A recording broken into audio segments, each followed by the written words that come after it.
a gente. Aí nós já estamos ao vivo, aí é mais fácil para o pessoal já ir compartilhando. O pessoal está acostumado já com esses 2, 3 minutos aí.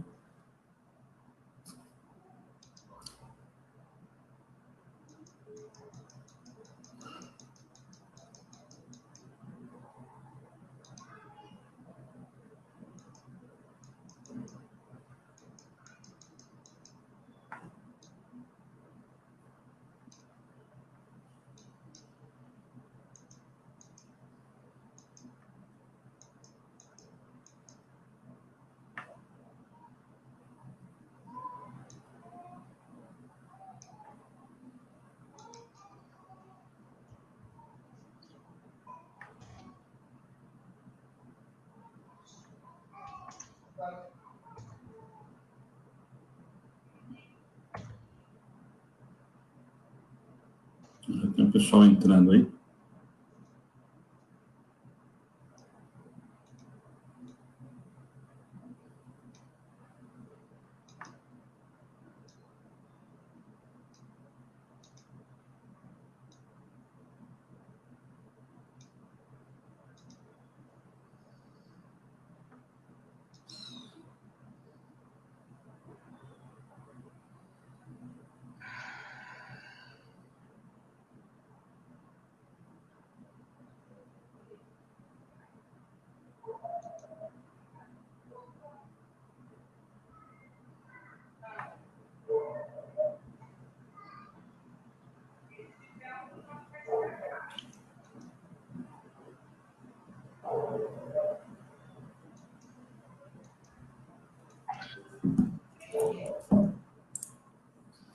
O pessoal está entrando aí já.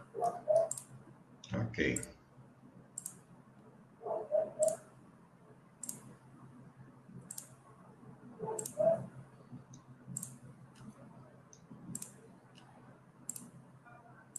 Bom.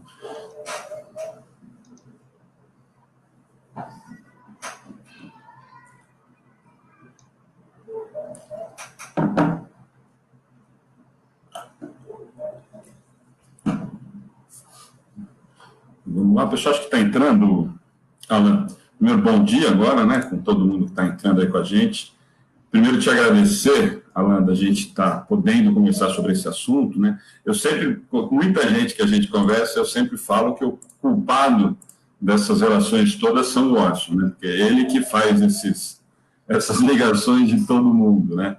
E ele comentou sobre esse trabalho seu, e como a gente conversou já pelo WhatsApp, conversamos particularmente aí, assunto extremamente importante, né, delicado, né, você vai falar sobre isso, porque nós temos eu não sei se é um preconceito, ou criou-se um estigma muito grande de que não pode se falar de política junto com o espiritismo, que não se mistura, e aí eu acho que nós precisamos falar muito disso, né, nós precisamos conversar muito sobre esse assunto, principalmente porque é aquilo que a gente sempre fala, né, isso para nós da doutrina, sempre falando disso, nós reclamamos, o que nós estamos fazendo com isso, né? Nós vamos deixar a política de lado e deixar para quem faz de maneira equivocada, né, sem a gente se preocupar, e só ficar reclamando. Então, bom dia novamente, obrigado.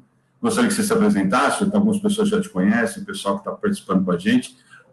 Lembrando, para todos que estão assistindo com a gente, nós estamos pelo Face e pelo YouTube, e o Alan falou que o pessoal da Baixada também está compartilhando. Então, o pessoal que está assistindo a gente aí, obrigado, boa participação. As perguntas, se vocês quiserem enviar, a gente consegue, alguma coisa a gente consegue colocar, senão nós respondemos depois de encerrar a transmissão, tá bom? Alan, bem-vindo.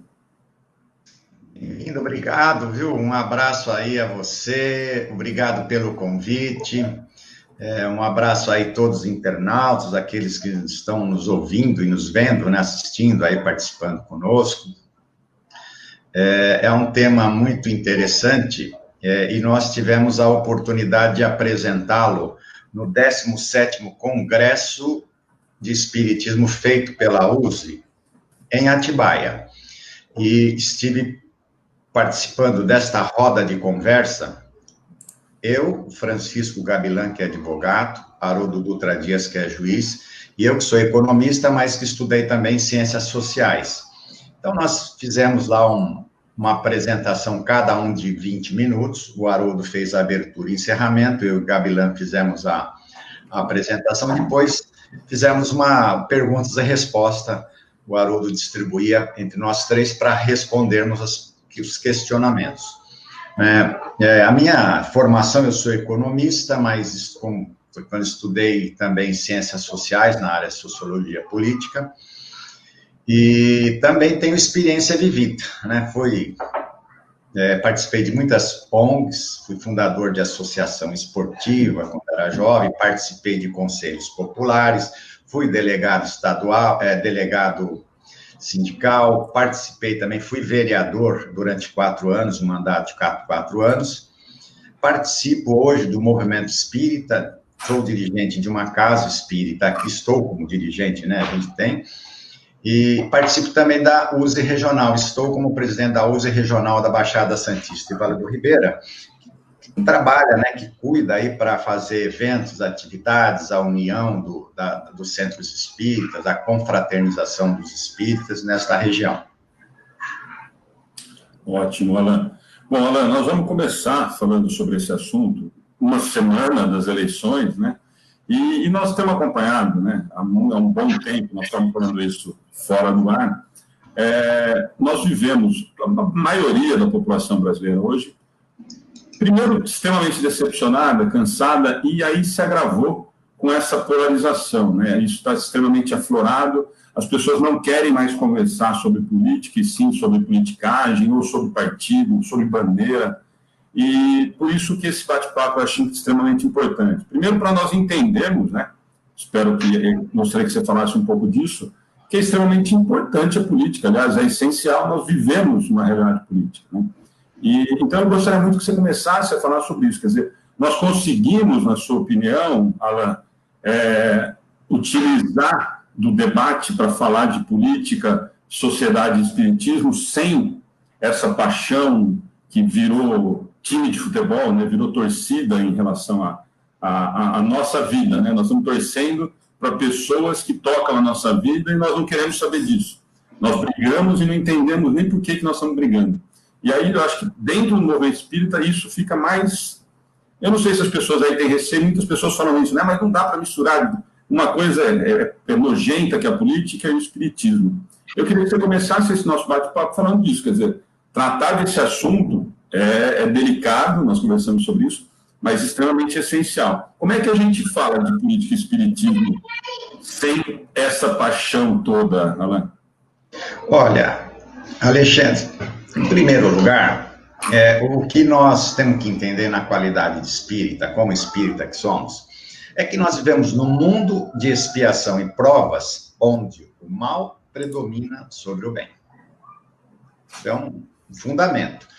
Então, é natural que as instituições que são formadas pelos homens tenham essas características humanas que o mal predomina sobre o bem. Então, é natural que as instituições não sejam perfeitas. Se o homem não é perfeito, as instituições, quando eu falo instituição, vale para a família, vale para a escola, vale para os governos, para os congressos, enfim, para todas as instituições. Então, é óbvio que a gente vai ter instituições imperfeitas. A política, como nenhuma outra instituição, será perfeita enquanto o homem for imperfeito. Isso o Espiritismo nos mostra, tem muito claro. E para onde caminha a humanidade? A humanidade caminha para um mundo melhor, já para um mundo de regeneração, onde o bem vai predominar sobre o mal. Mas isso não quer dizer que não vai mal. O Kardec diz, o bem predomina. Se hoje nós temos 70% de espíritos mais atrasados, se o mal predomina sobre o bem, no mundo de regeneração nós vamos ter 70% de espíritos mais desprendidos, mais comprometidos, e 30% mais atrasado. Então, naturalmente, o mundo será outro e muito melhor, mas o mal existirá ainda.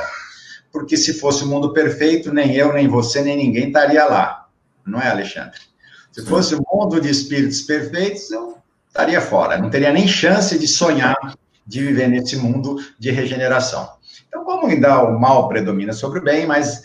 Então, nesse contexto que a doutrina espírita nos deixa claro, nós podemos conversar sobre política e espiritismo, sobre política e física, política e astronomia e qualquer outro tema. Agora, o que a gente deixa claro, e nós falamos isso lá no Congresso e nas prévias que fizemos, que nós não podemos ter uma visão para discutir qualquer tema, e vou falar especialmente política e espiritismo, nós não podemos ter uma visão apaixonada, preconceituosa, dogmática ou sectarista. Porque às vezes é sectarista, o meu partido, o meu candidato. Não dá para discutir espiritismo e política em nada, quando você é sectarista, quando é dogmático.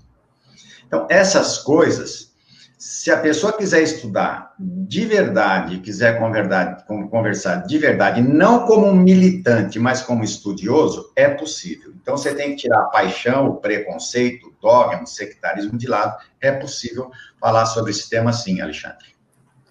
Aqui eu ia fazer o Lirauce, tá? Bom, primeiro agradecer aos amigos especiais que estão com a gente aí, a todos, mas o Lirauce é lá do Canal do Bem, não sei se você conhece o Lirauce, grande trabalhador, então está com a gente, o Orson está mandando um abraço para a gente aqui, e o Lirauce está fazendo um questionamento, Alan, que estava aqui na minha cabeça para a gente conversar. Nós falamos em polarização e nós estamos sentindo na pele essa polarização política no país e está virando uma coisa mundial, né? Ontem nós estávamos vendo torcida o presidente dos Estados Unidos, e acho que eles não sabem que nós existimos aqui, né? E nós estamos aqui quase fazendo carreata para comemorar ou para brigar e tal. E o Lirauce está fazendo um comentário extremamente interessante, que eu acho que cabe muito nesse bate-papo.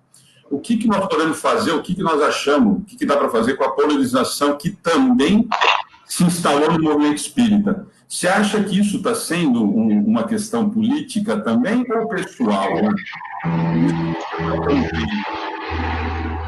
Olha, primeiro um abraço ao meu amigo Lirauce, muito querido, estamos com saudades de você aqui, Lirauce, aqui na nossa baixada, ouvir você cantar. Então, assim que a gente passar essa pandemia, nós gostaríamos de vê-lo novamente aqui. Um forte abraço a você. Mas dizer, Lirauce, que a polarização, ela se dá justamente porque as criaturas humanas ainda têm paixões, né? Paixões. Nós temos dogmas, nós temos esses preconceitos. Então, quando a gente tem isso, eu estava falando aqui com o Alexandre, às vezes a gente defende com mais fervor, paixão e rudeza até os nossos candidatos do que Jesus e Kardec. Isso no meio espírita, o que é muito engraçado, muito curioso. Mas, enfim, o que a gente procura deixar claro é o seguinte, que isso, dentro do movimento espírita, do centro espírita, nós vamos falar isso mais adiante, não pode existir. Se a pessoa quiser ser apaixonada na vida particular e privada dele, ele faz o que ele quiser. Ele pode gostar de futebol e brigar no estádio. É um problema dele. Ele não pode trazer isso para dentro do centro espírita e do movimento espírita, das federativas. É óbvio que o espiritismo também recomenda. O Kardec, ele é um homem de razão. Você vai usar o coração para fazer as coisas, mas você vai ter o uso da razão. E Kardec já diz que a paixão é uma coisa, ele até coloca como positivo, desde que controlado. Ele usa a analogia do cavalo. Um cavalo faz você correr mais, você tem uma velocidade maior de se deslocar de um lugar para outro. Mas se o cavalo estiver desgovernado, ele vai para uma direção errada e te derruba o cavaleiro. Então, nós temos que evitar esta polarização que está na alma de cada um de nós. Nós espíritas não somos melhores do que os não espíritas. Então, nós também temos os mesmos defeitos. A doutrina espírita nos orienta e nos clareia, nos dá outra visão mais clara e mais profunda, mas não tira os nossos defeitos, que são a tarefa de cada um de nós. E como a gente tem preferências, tem preconceitos, tem dogmas, eu diria assim, às vezes até tribais. O Herculano Pires fala sobre isso. Nós precisamos acabar com o tribalismo. Nós não podemos ter essa visão tribal. Isso não tem nada a ver com o cristianismo. Porque na visão tribal, segundo o Herculano, a minha tribo é tudo.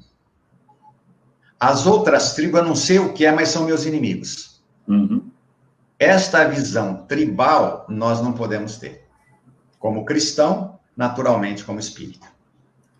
Perfeito. Olha, e você, acho que, pelo que você comentou, a gente provavelmente vai falar sobre isso. E, claro, como nós estamos falando, extremamente importante a nossa preocupação e participação na vida política do país, de uma forma geral. Mas, como você já citou, por estarmos ainda nessa situação moral que a maioria do planeta se encontra, é inevitável que cometemos vários equívocos em relação a isso. Então, nós cobramos, achamos que é extremamente importante o espírita, não só o espírita, mas nós estamos falando da nossa bandeira, né, do que nós acreditamos, nós sempre cobramos que o espírita tem que ter uma participação social extremamente... Quando nós falamos de caridade, nós estamos cobrando uma ação social do espírita, e no caso da política mesma. Mas nós temos visto, não sei se você, mas a gente tem acompanhado algumas situações, como é que nós lidamos, por exemplo, olha, o Alain vai ser candidato, resolveu ser candidato a vereador, ao prefeito, a deputado, enfim. Como é que nós deveríamos ou poderíamos fazer com que isso seja positivo para a sociedade de uma forma geral, mas que não interfira justamente nesse lado da paixão? Porque, de repente, eu posso usar, que eu acho que é a grande preocupação de todos, né? Eu usar uma tribuna do Centro Espírita, o espaço que o Centro Espírita me dá, para fazer palanque de campanha política. E nós temos visto isso, infelizmente. Como é que nós conseguimos separar isso, né? É possível? Como é que a gente poderia, por exemplo, orientar? Olha, dentro do Amigo do Bem, nós temos um palestrante, um dirigente que vai ser candidato a prefeito da cidade. Como é que a gente administra isso? Quer dizer, olha,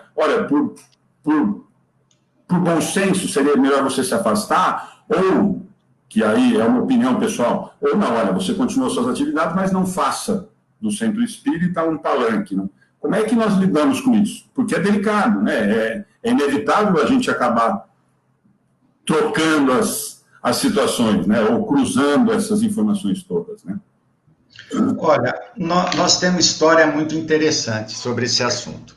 O que você está nos falando, Alexandre, é sobre representação política. Na política, a gente é um capítulo da ciência política, a representação política.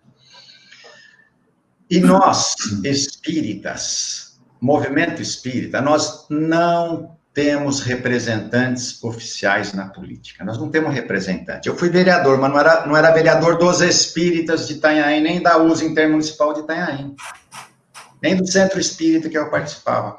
A minha representação era da minha comunidade. Então, se eu embaralhar uma coisa para qual, aí dá problema. Então, olha, vamos começar pelo princípio. Nós não temos representantes, ninguém representa oficialmente o movimento espírita. Na Câmara Municipal, na Assembleia Legislativa, na Câmara Federal, no Senado, no Judiciário também não, no Governo Executivo. Ora, você não tem um deputado espírita. Você tem um espírita que pode ser deputado, é diferente. Por exemplo, Bezerra de Menezes, Caio Barchutel, Freitas Nobre, Alberto Calvo, Eurípides de Castro, Campos Vergal, nós tivemos diversos espíritas. Mas eles representavam a comunidade, parte dela podia ser espírita, inclusive. Sim. Mas eles não representavam o movimento espírita na Assembleia. Então, isso precisa ficar claro, essa separação.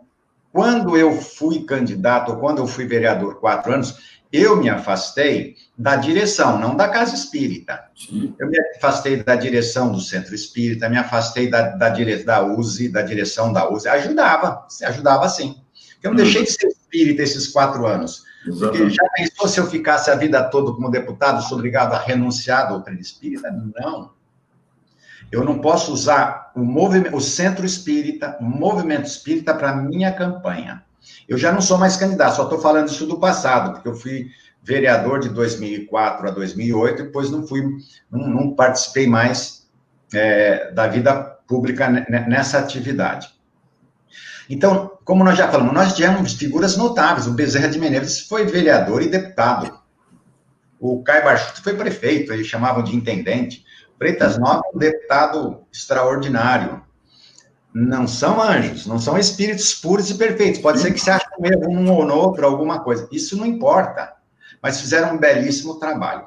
O que acontece é que gente despreparada para isso, às vezes até para a política, por uma questão de vaidade, ou de boa vontade, ou vaidade, orgulho, sei lá, porque se lança como candidato, encontra as dificuldades na comunidade, que não é fácil, uma eleição, seja de vereador, deputado, qualquer eleição não é fácil, e aí quer ter o voto meio que na marra dos espíritas, e não pode. Primeiro que não tem, os espíritas não funcionam muito assim. E segundo que não é certo. Nós não podemos usar, eu volto sempre a dizer isso, o centro espírita e as federativas a serviço de candidatos, partidos ou grupos ou ideologias, nós não podemos usar esse movimento. E isso traz prejuízo, naturalmente, porque cria uma divisão maior. Nós já temos muita divisão só discutindo assunto de espiritismo. Se puser política no meio, vira uma guerra, então. Então, não misturar essas coisas. Isso não quer dizer que nós não temos que participar. Nós vamos falar depois sobre o voto, a questão do voto, da democracia, a gente vai entrar nesse assunto. Mas é importante deixar claro que o espírita é cidadão. Antes de ser espírita, você é cidadão. Sim. E se você é cidadão, você deve participar dos interesses da cidade, da coisa pública, das res pública, da coisa pública. Uhum. Então, agora, como participar? A gente vai amadurecendo essa ideia aí ao longo da vida e ao longo da live a gente vai conversando aqui. Porque, na verdade, eu acho que a preocupação maior nesse sentido, tem algumas pessoas já comentando isso, foi justamente nesse sentido que eu quis provocar essa conversa, né? Porque nós vimos, por exemplo, você acabou de falar, olha, eu continuo sendo espírita e me afasto dos cargos de direção ou de destaque, justamente para que não haja esse conflito, para as pessoas que não misturem. Ainda nós temos isso, nós acabamos falando o tempo inteiro disso, dessas paixões, né? Então, em relação a isso. Mas tem muita gente fazendo comentário justamente no sentido do que você começou esse bate-papo agora. Foi olha, nós não podemos ou não deveríamos levantar a bandeira do político espírita, né? Na verdade, eu continuo sendo espírita e sou político, mas eu não defendo. Mas nós vemos e temos acompanhado, por exemplo, dentro de município menor um pouco menos, mas os maiores nós já temos visto, Estado e União muito mais. Mas nós temos, por exemplo, bancadas de determinados segmentos religiosos ou denominações religiosas. E aí algumas pessoas estão falando isso é bom ou preocupante. Na minha visão, antes de você responder, assim, eu vou muito de encontro com o que você acabou de comentar. Quer dizer, olha, nós não podemos levantar a bandeira de determinada denominação, porque aí eu estou sendo completamente contrário à ideia de quem está querendo participar para a sociedade de uma forma geral. Porque se eu tenho uma bancada espírita, então quer dizer que essa bancada não vai atender os interesses do católico ou do protestante, enfim. E nesse caso, Alan, como é que nós estamos? Porque nós estamos vendo isso aumentar a cada eleição, isso está se tornando, inclusive, assim, fazendo diferença em eleições, né? Nós temos acompanhado eleições serem decididas dessa maneira, né? Deixa eu te falar uma coisa. Eu digo, na minha concepção, eu sou uma pessoa que gosta de política, gosto de atuar na política, mas na minha leitura, nós não deveríamos ter bancada espírita, porque nós não temos representante oficial. Então, existem outros grupos que também têm uma característica semelhante. Você não vê bancada maçônica da maçonaria. Está cheio de maçom de direita, de centro, de esquerda, de cima, de baixo, dentro da coisa, mas você não vê bancada maçônica. Eles não se organizam em bancada. Algumas bancadas que fazem o lobby dentro do Congresso, eles formam bancadas, fularista, bancada da bala, bancada evangélica, enfim, tem um monte de bancada lá. Eu entendo que, na minha concepção, seria antidoutrinário formar uma bancada espírita. O que não quer dizer que nós podemos ter um número grande de espíritas no Congresso ou nas câmaras. Vamos falar no Congresso, podemos ter um monte, mas não é uma bancada espírita. Seria um grupo de pessoas que às vezes estão até em partidos opostos, às vezes têm até algumas ideias, porque nós temos unidade no pensamento, na legislação, na legislação cotidiana, na legislação transitória, nas leis transitórias, a doutrina espírita não entra. Nós vamos entrar nos princípios. Por exemplo, eu me lembro que saiu um debate uma vez na USP, muito curioso, e a gente até, algum companheiro usou essa expressão. Daqui a pouco vão querer que a USP se manifeste se na marginal a gente deve andar a 80 quilômetros ou a 60 quilômetros por hora. Quer dizer, isso não tem a ver com o movimento espírita, isso é uma coisa humana, da lei humana. O espiritismo pode dizer assim, olha, nós precisamos dirigir com segurança, ponto. A partir daí, cabe aos homens dizer se a velocidade é maior ou é menor. Isso é legislação transitória. Hoje 60 pode ser muito, amanhã pode ser pouco. Isso é legislação transitória. E aí, Alexandre, é interessante porque acho que, se me falha a memória, é Emmanuel que dá uma resposta que eu acho brilhante. Ele fala assim, né, que essas questões de voto é questão do ser encarnado. O espírito não tem título de eleitor. Ora, nós vamos querer jogar agora em cima dos espíritos, em cima da doutrina, uma responsabilidade que é nossa. O Kardec, a doutrina nos dá os fundamentos e os princípios. Os detalhes da lei fica por conta da nossa consciência. Senão a gente não desenvolve. Diz, olha, eu estou fazendo isso porque o Kardec mandou. O Kardec manda usar a razão. Perfeito. Mas eu acho que assim, acho que fica muito clara essa divisão, né? E o Miralcio está comentando uma coisa que, e aí eu acho que cai nisso que você falou. O Miralcio está falando o seguinte, existe algum partido atualmente que não tenha pontos conflitantes com a doutrina? Eu vou melhorar, Miralcio, só para a gente não correr o risco de tomar partido, literalmente, né?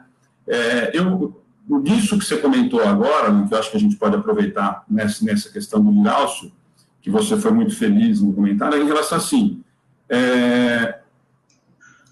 o espírita consciente, que estuda, que conhece a doutrina espírita, tenta seguir o que a doutrina nos orienta, provavelmente, ou deveria, ter um padrão de consciência social e moral já um pouquinho mais adiantado em relação à sua postura. Né? Nós estamos falando, eu sou espírita, acredito que eu tenho que melhorar moralmente, porque sigo algumas orientações em relação a isso. Nesse sentido, você acredita, por exemplo, que nós teríamos, como você diz, olha, se nós aumentarmos a quantidade de espíritas, é interessante, porque... E aí fica um questionamento. Você acredita realmente que se nós aumentarmos, e nós estamos falando agora, deixando os defeitos e as imperfeições que nós temos, mas quanto mais espíritas de verdade nós tivermos no movimento, corre-se o risco de tornarmos pessoas melhores. E eu estou falando de espírita porque nós estamos falando de espiritismo, tá? Isso pode ser levado para o católico, para o evangélico, quer dizer, se você seguir os princípios cristãos, nós teríamos, teoricamente, melhores representantes? Olha, Alexandre, naturalmente, agora, tem espírita que não estava muito bom na parte moral também. Sim. A gente sabe que não é o fato, cara, se autodeclarar ou ir numa casa espírita que ele está preparado. As tentações são grandes. Diz que as maiores tentações, maiores provas é beleza, riqueza e poder. Se o espírita não estiver pronto lá, ele tomba. Sim. Às vezes ele não chega lá justamente porque ele não está pronto para ter poder na mão. Uhum. O que eu estou querendo dizer que não é o Kardec, ele vai além. Se a gente achar que são os espíritos que vão salvar o mundo, nós estamos perdidos. Porque no Brasil, que é o país onde tem maior número de espíritas, nós somos 4%. Imagine no mundo. Uhum. Então, veja, o Kardec dá outra direção. Ele diz, homens progressistas. Ele diz, homens progressistas, e eu tenho aqui o quadro na Gênese, que eu vou ver se eu acho aqui, enquanto eu estou falando.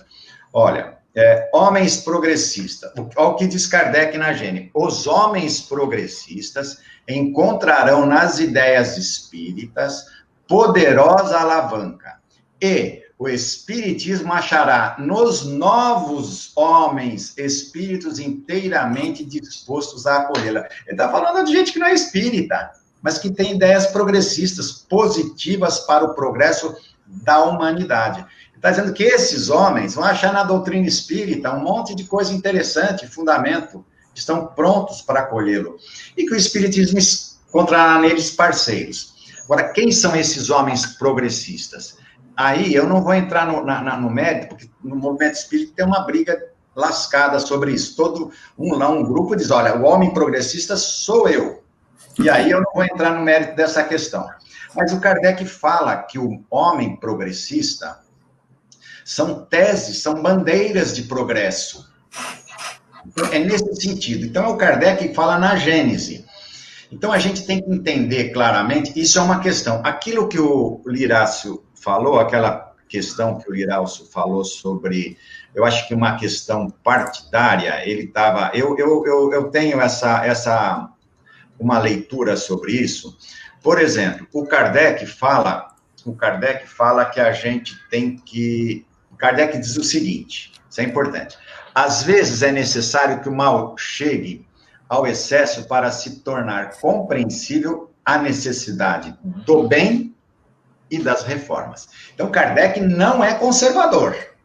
Ele não tem nada, não, deixa tudo que está aí, Deus é tão perfeito, já fez tudo igual, não é para mudar nada. Não. Tudo evolui, desenvolve. E a evolução, ela passa pela reforma. E a política não é diferente. A economia, a política, o espírito, o centro espírita, a escola, enfim, tudo tem que passar por reformas. Como serão feitas? Pelos homens, por nós. Então, é interessante, só para fechar a ideia, né, que, agora, o que eu não sei se eu entendi na primeira pergunta do Lirácio, depois, se for o caso, a gente pode entrar, sobre a questão partidária, você tem partidos que eu acho que, no meu entendimento, fere fundamentos da doutrina espírita. Então, eu não vou ficar citando nomes aqui, mas eu vou dizer de teses. Partido que, na minha ideia, não quer mudança, não quer reforma, não quer mudança, e não é qualquer reforma, são reformas que passam bem para o povo, e não para meia dúzia. Aqueles que não querem reforma é contra a doutrina. O Kardec diz que nós precisamos de reforma. E os que querem mudanças, né, ele fala em reformas, outros querem fazer a mudança através de movimentos sangrentos, de revolução armada. Também, no meu entender, não é nem cristão e nem espírita. A luta armada não é o caminho espírita para as mudanças. As mudanças deverão ser feitas via democracia, processo democrático. Então, o Kardec fala disso, se mais para frente a gente tiver tempo, a gente vai falar também sobre voto e democracia, que o Kardec trata desse assunto. Trata no meio espírita, mas o fundamento que ele fala serve para nós. Uhum. Eu acho que é nesse sentido que o Lirácio falou, e por isso que eu comentei, nós precisamos tomar muito cuidado, né? Eu não entendi a pergunta do Lirácio, e acho que você respondeu, acho que conseguiu responder o questionamento dele.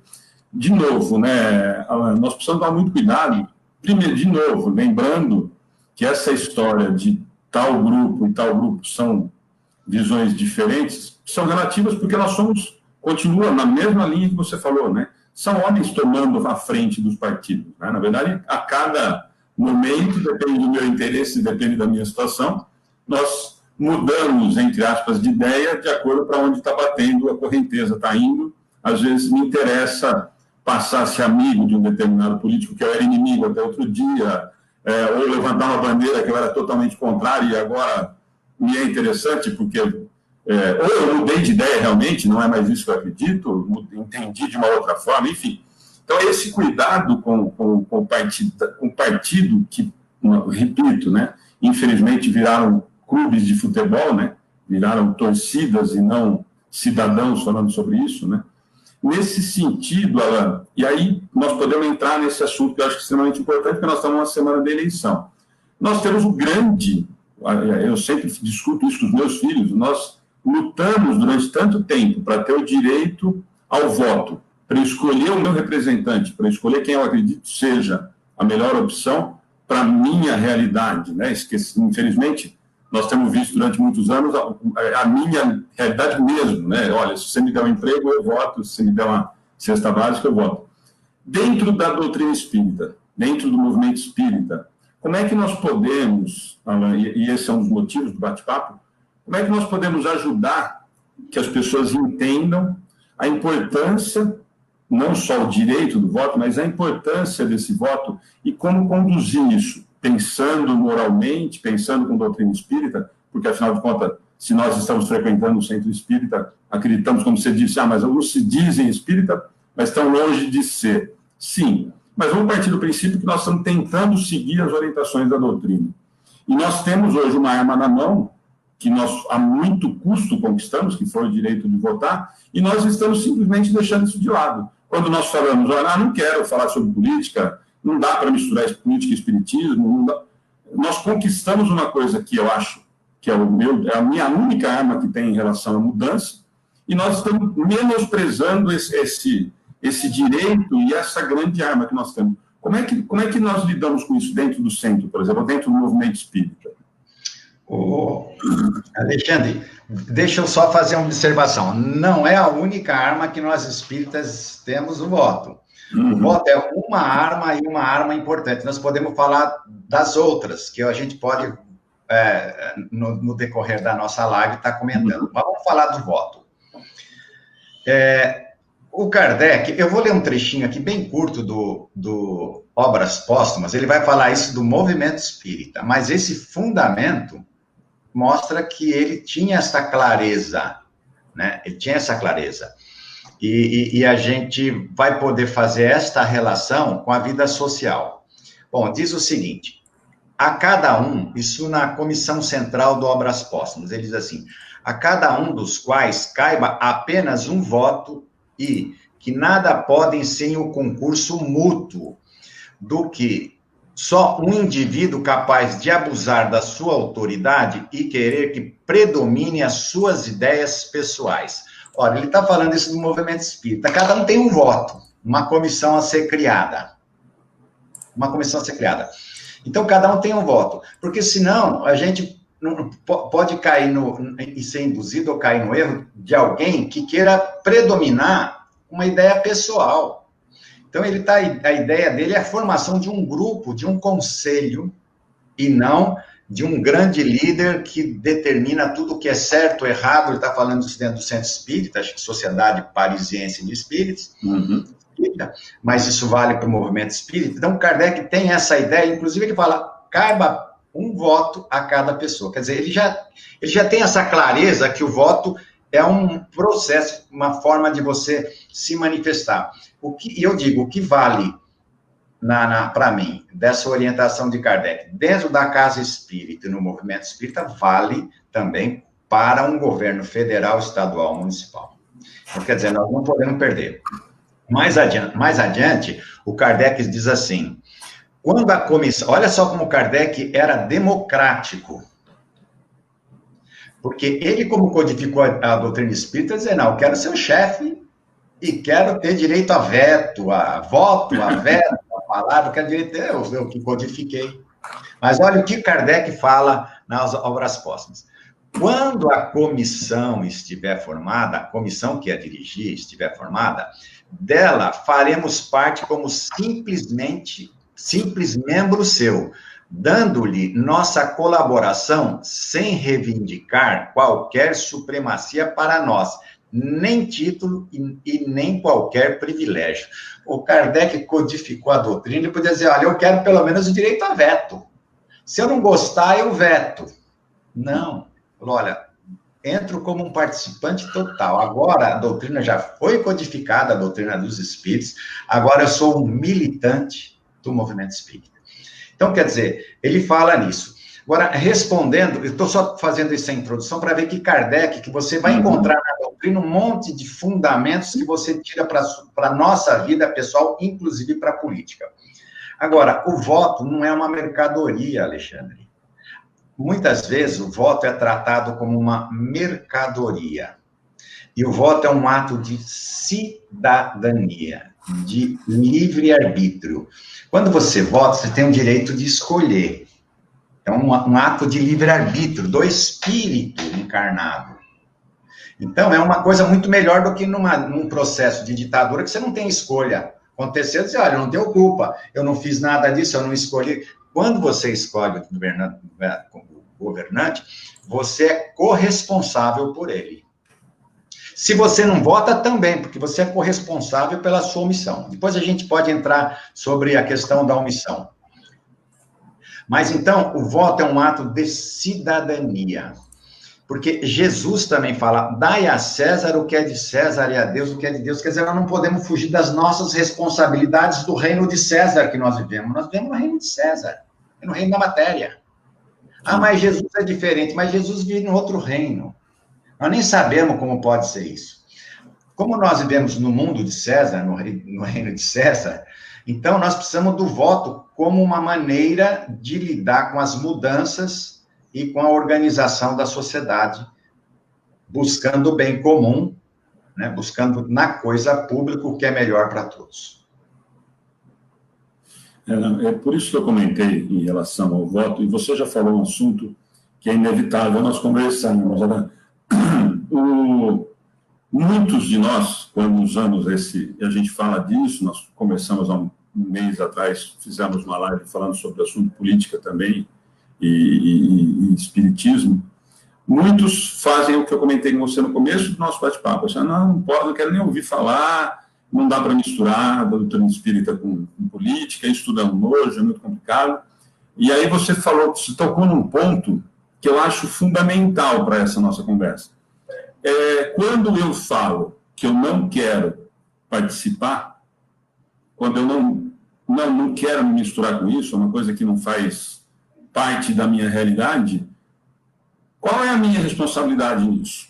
Porque eu tenho o direito, e para nós um dever aqui no país, de votar. E estamos falando de alguém que vai me representar, que vai representar minha família, vai representar a minha cidade, o meu município, meu estado, meu país. Quando eu falo, eu não vou votar porque eu vou... omissão política. Eu vou fazer churrasco hoje. Eu não estou preocupado. Os caras vão fazer toda a mesma porcaria de sempre mesmo. Qual que é a nossa responsabilidade em relação a isso, Alain? Nós temos aí, eu tenho um quadro que eu apresentei lá no Congresso, que fala sobre, é um tema da política, da ciência política, chama-se, a gente fala omissão, mas na ciência política se fala muito apatia política.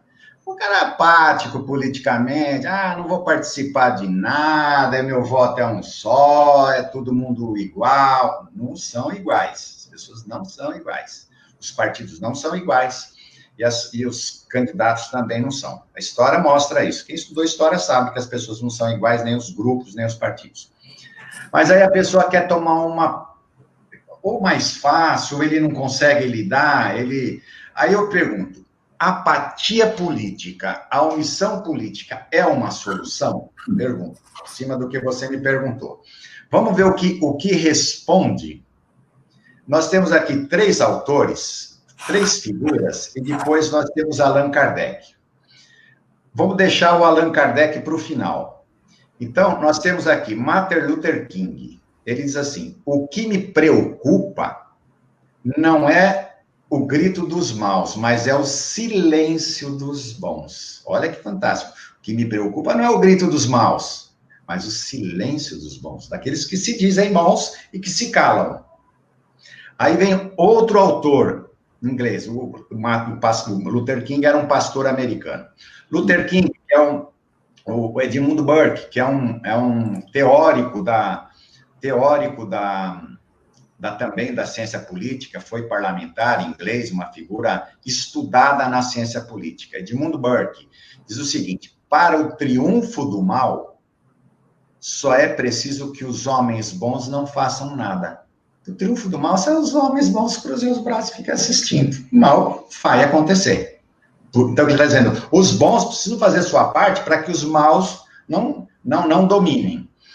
O terceiro, antes de falar de Kardec, é Albert Einstein. Ele diz assim: o mundo não será destruído por aqueles que fazem o mal, mas por aqueles que olham e não fazem nada.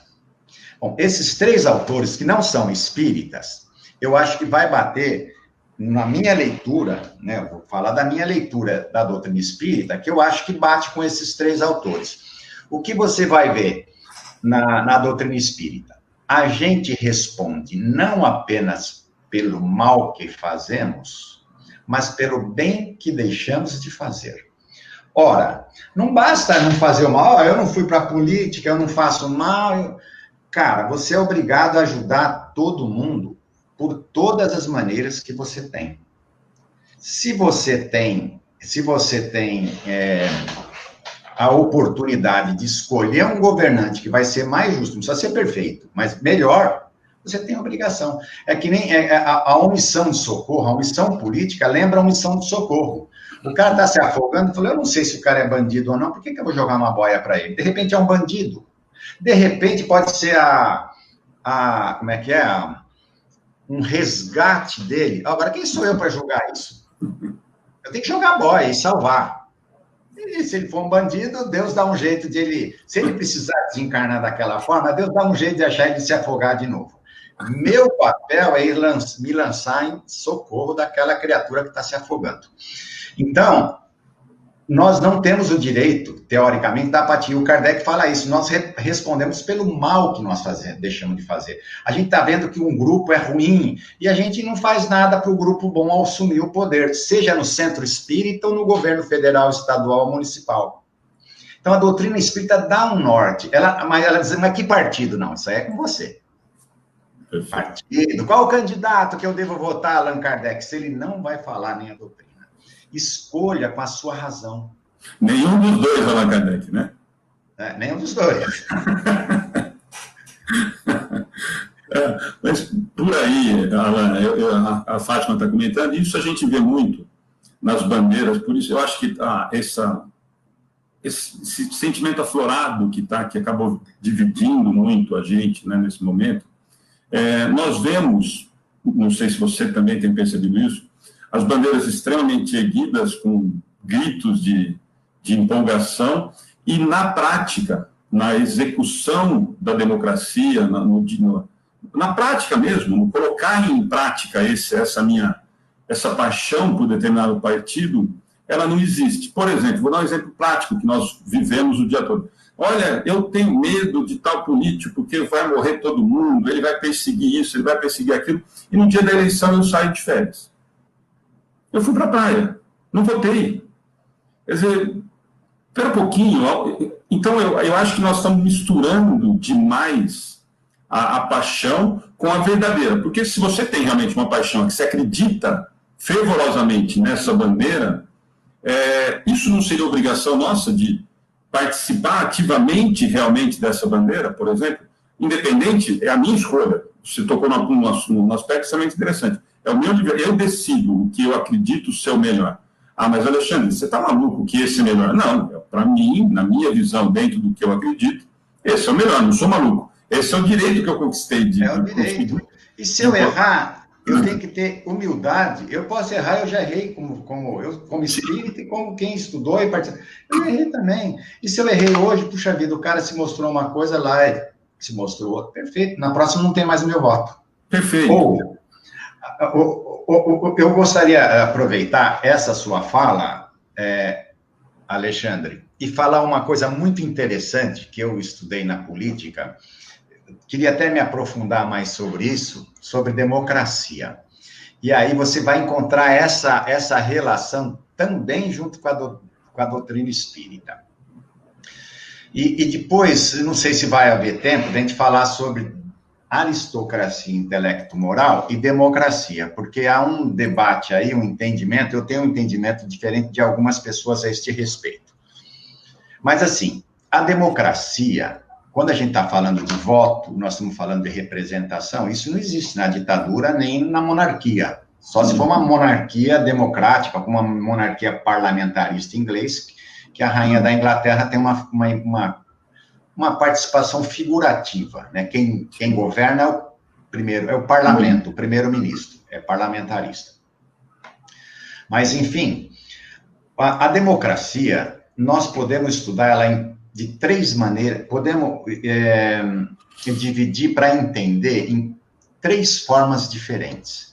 Democracia como valor universal, democracia como forma de eleger ou de escolher os representantes, e democracia como forma de governar. Quando a gente fala democracia, parece que um caldo todo, parece que democracia é eleição. Não. Ela é muito mais do que uma eleição. Então, democracia como forma, como valor universal, é a gente entender o que o Kardec fala lá, que a gente deixar uma pessoa dirigir, você corre o risco de ficar, por vaidade, o peso ficar muito forte, o peso é muito grande, então é melhor ter um grupo de pessoas. E na ciência política também, o valor da democracia como um valor universal é a alternância do poder. O grupo A fica lá um tempo, não deu certo, põe o grupo B. Você não precisa tirar ele a base de fuzil ou de revolução. Ele sai porque o processo permite que um grupo fique, ele tem que ser eleito e tem que ser reeleito para permanecer. O ditador não, ele pode ficar mais tempo. Uhum. O imperador, ele pode ficar enquanto ele tiver força para lá. Então, a democracia, ele tem que trazer algum resultado e apoio popular. Então, como valor universal, o mundo todo parece que aceita a democracia como um avanço, como uma coisa positiva. Até os países que não são democratas, muitos ditadores se chamam de democrata. Ele inventa um método lá de eleição que não é verdadeiro, que a gente sabe, partido único, coisa que não tem sentido. Mas tudo bem. Então, o cara cria lá que nem tem eu não gosto de fazer crítica, mas tem um presidente da República que teve 100% dos votos. Pô, como é que pode um negócio desse? Você sabe que tem alguma coisa errada, né? Não tem oposição. Bom, se não tem oposição, não tem democracia. Então, democracia como valor universal, parece que o mundo todo tem isso já como um valor sedimentado. Agora, tem democracia como forma de eleger. Isso ainda nós estamos aperfeiçoando. E depois tem democracia como forma de governar. Olha, são 3 coisas diferentes. Como forma de eleger, você pode de escolher o seu representante, de escolher o líder, ele pode ser por processo de eleição, ele pode ser escolhido por sorteio. Tem casos da história de governos escolhidos por sorteio, não nosso, mas de propostas na história da humanidade. E o cara vai assim, são todos tão perfeitos, tão bons, qualquer um que for sorteado pode ser o governante.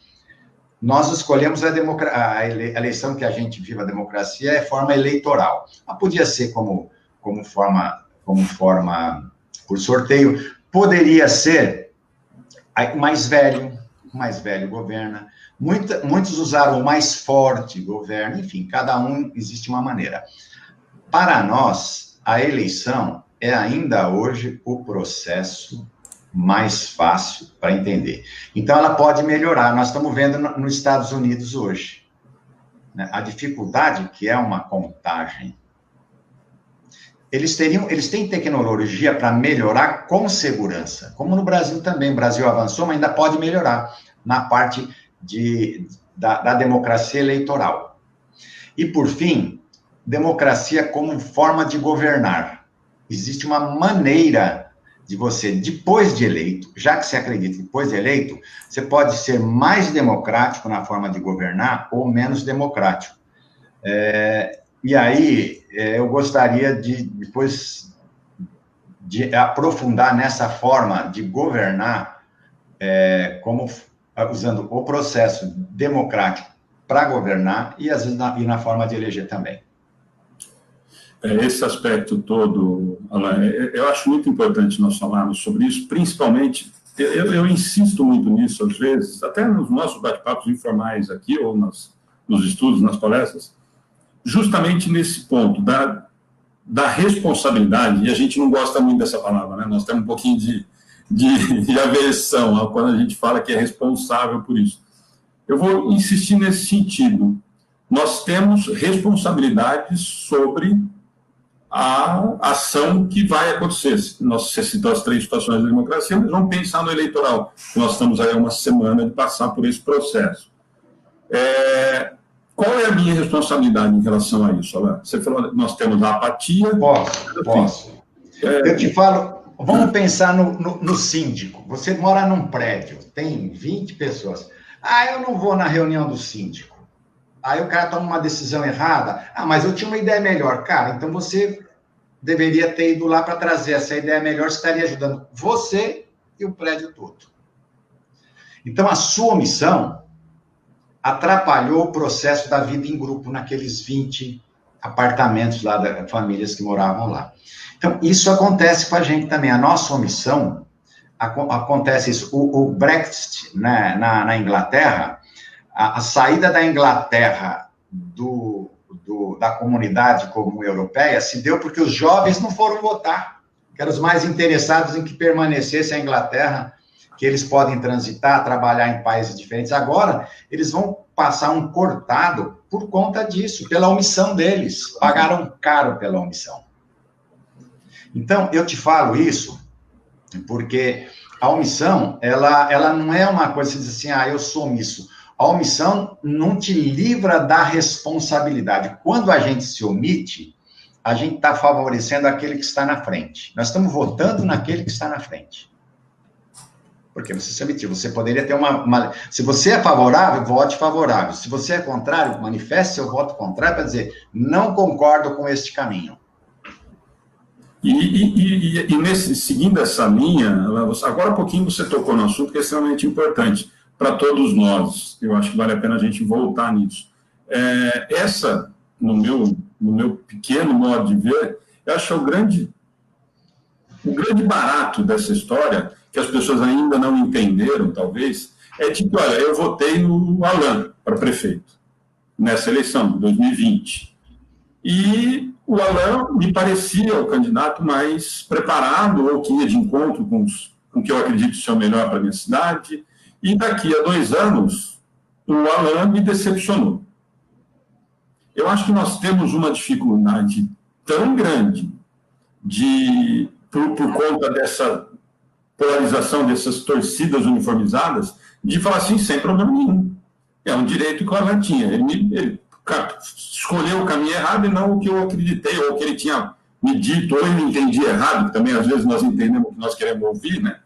E qual que é a grande diferença? Isso não me dá o direito de daqui a 4 anos não votar no Alain?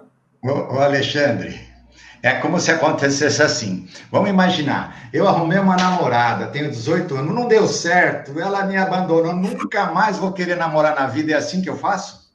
Perfeito. Ou eu vou para a segunda namorada? Aí a segunda namorada também me deu um não. Aí eu não vou para a terceira? Quer dizer, quantas namoradas a gente teve até se casar com a mulher que a gente está hoje?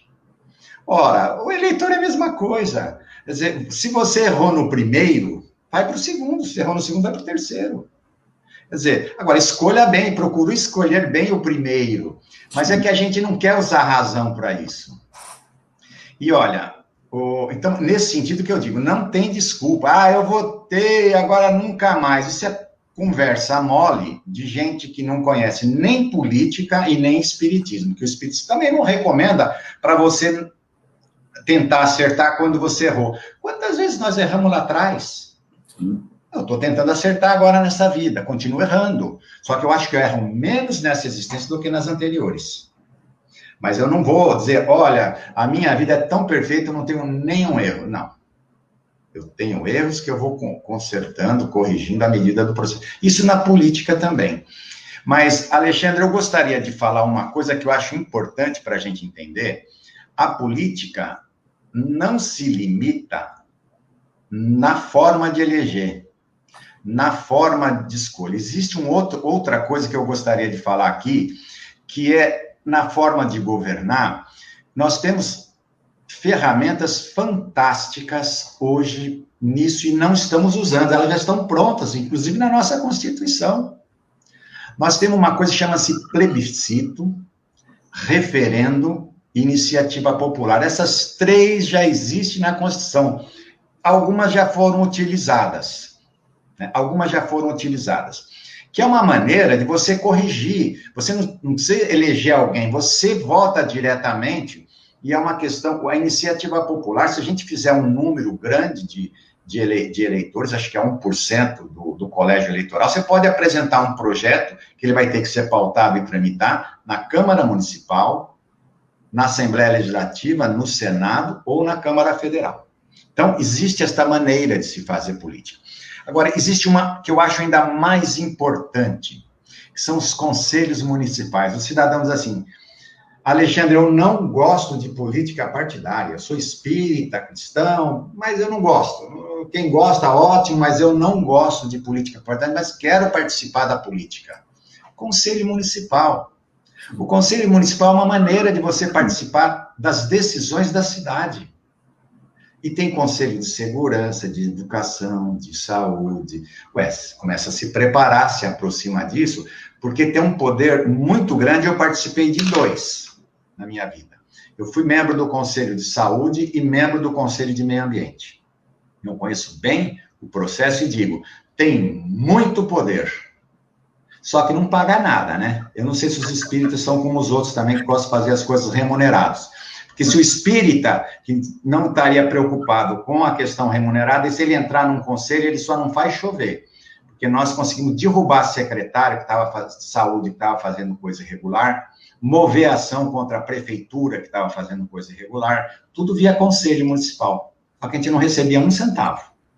Então, o que eu quero dizer é o seguinte, existe outras formas de participar politicamente, além da eleição. Na eleição, a gente discute eleição, né, como processo eleitoral, mas é possível a gente falar sobre política e espiritismo por outras vias, e não vou entrar agora para não alongar, mas existe, no judiciário, nós temos o júri de conciliação, que é fantástico, vale a pena a gente entender um pouco depois o que é o júri de conciliação, que é diferente dessa justiça, né, mais alongada, e as audiências públicas também.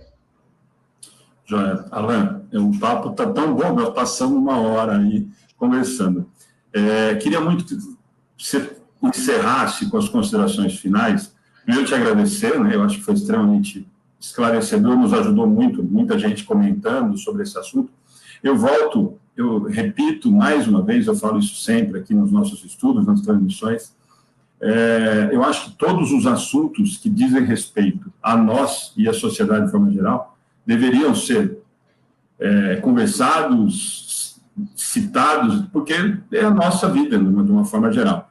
E acho que você foi muito feliz em relação ao que a gente conversou, teria assunto provavelmente para mais 1 ou 2 horas de bate-papo. Com certeza voltaremos a falar mais sobre isso, mas gostaria muito que você encerrasse fazendo suas considerações finais, principalmente, e aí a gente volta mais para frente conversar sobre isso, passando esse período eleitoral, mas muito nesse sentido, para a gente encerrar, eu gostaria muito de algumas colocações suas em relação a esse momento que nós vamos passar agora. Daqui a uma semana, nós teremos de novo a oportunidade de estar escolhendo os nossos representantes.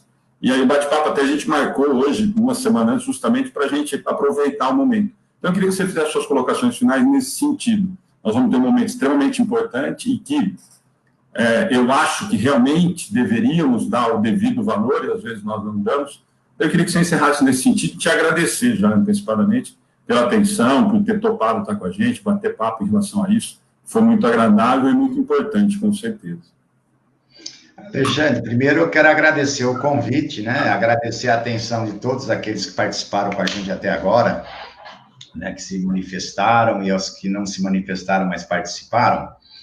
Mas antes de fazer minhas considerações finais, eu quero só ler uma frase que eu li isso lá no Congresso, no 17º Congresso, e eu acho muito importante, que é uma mensagem do André Luiz, através do Chico Xavier.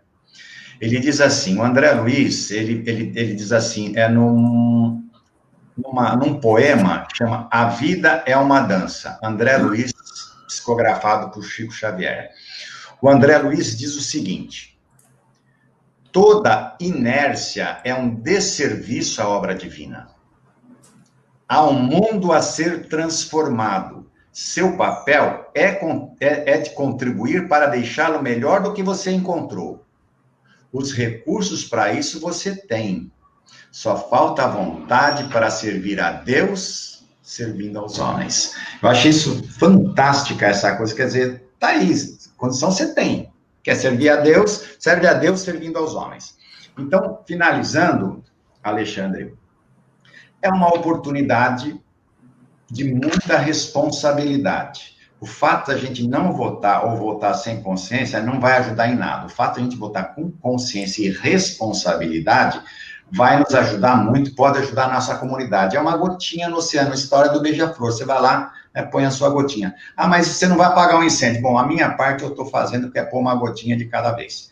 Neste momento. Tem outras maneiras, mas neste momento. Então, daqui a uma semana, nós vamos ter eleição. Que candidato votar? Usa a razão. Kardec fala assim, usa a razão. Pode usar o coração também, não a paixão. Usa a razão. Veja aquelas pessoas que têm proposta, aquelas pessoas que têm história, que eu posso falar aqui, olha, eu vou fazer isso, fazer aquilo, mas eu nunca participei de uma associação de bairro, de um sindicato, de uma igreja, de um centro espírita, não participei de nada. Eu represento quem? Só a mim mesmo. Agora, as pessoas que já participam, você vê que ela tem uma história de participação, é óbvio que na Câmara Municipal ou na Prefeitura, ela vai fazer uma coisa melhor. Então, ter o critério da razão. Eu só gosto de lembrar, antes de encerrar, que uma vez eu fiquei muito triste. Eu não sei se acho que era espírita também, eu vi um espírita numa eleição que teve, isso, mas não é só espírita que faz isso, ele veio, catou um papelzinho no chão e foi votar. Aquela imagem nunca mais saiu do meu coração, da minha imagem. Quer dizer, pô, você tinha 30 dias para escolher um candidato, não foi capaz, vai pegar um papel no chão e depois vai falar mal da classe política. Porque essa gente não fica quieta. Essa gente é boa de língua, boa de conversa. Então, vamos usar a razão. Se errar, nós vamos acompanhar o mandato daquele nosso candidato. Então, vamos usar a razão, vamos usar o coração, vamos pedir até inspiração a Deus, assim como a gente vai escolher um médico, a gente pede inspiração, usa a razão, vê as condições, né, dos que estão ali, dos que a gente tem disponibilidade para escolher o melhor. Vamos escolher o melhor e lembrar dessa mensagem aí do André Luiz, de que existe um mundo a ser reformado. Nossa tarefa é ajudar. Como eleitor, nós vamos votar no que a gente entender melhor. Então, mais uma vez, obrigado, Alexandre, um abraço a todos, aí um agradecimento especial aí por essa participação, por essa possibilidade de estar conversando com todos vocês. Obrigado, Alain. Bom domingo para você. Gente, só avisando, hoje nós vamos ter... Ontem teve uma inauguração no novo centro, no meio da pandemia, em Duartina, e daqui a pouquinho nós vamos estar lá participando das cartas consoladoras com o Nito Stuck. Se eu não me engano, eles vão teletransmitir. Então, fica o convite, eu não lembro o horário que vai começar, mas acho que é às 14. Tá bom? Alain, obrigado de novo. Deixa eu aproveitar, a Ana está perguntando para você aqui, aonde encontrar essa mensagem que você leu do André Luiz.